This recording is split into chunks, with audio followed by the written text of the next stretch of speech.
The Republican former president's lawyers will argue that the office of the White House shields him from his 2020 election fraud charges. Mr. Trump, who says he will attend, is accused by a special counsel of trying to overturn Joe Biden's victory. The outcome of this hearing could have a huge impact on Mr. Trump's future. His lawyers are using the same defense in another set of election charges he faces in Georgia. The issue is likely to end up in the U.S. Supreme Court in the heat of a 2024 election campaign in which Mr. Trump is favorite to win the Republican nomination.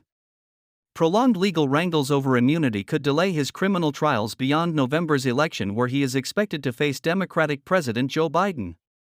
The former president has for years cited presidential immunity in his efforts to thwart civil and criminal cases brought against him.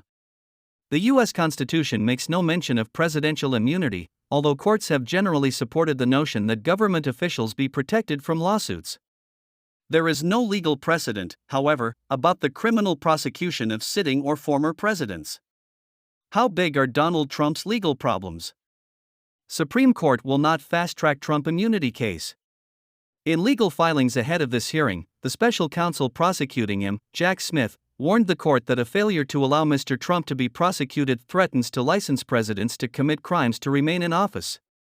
The immunity defense was rejected by U.S. District Court Judge Tanya Chutkan in December, who ruled that having served as president does not entitle him to a lifelong get-out-of-jail-free pass.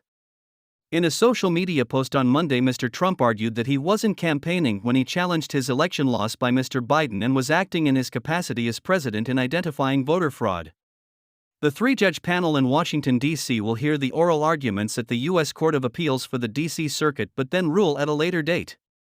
The courtroom is just blocks away from the U.S. Capitol, where his supporters rioted to stop Joe Biden from being certified as president in January 2021.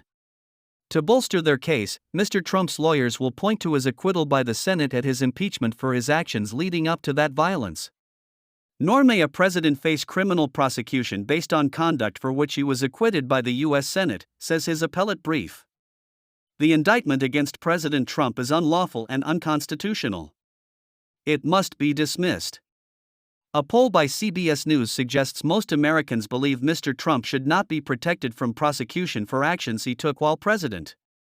The criminal trial in this election fraud case is scheduled for March 4, but is on hold pending the ruling by the appeals court, which has two judges appointed by Democratic presidents and one by a Republican.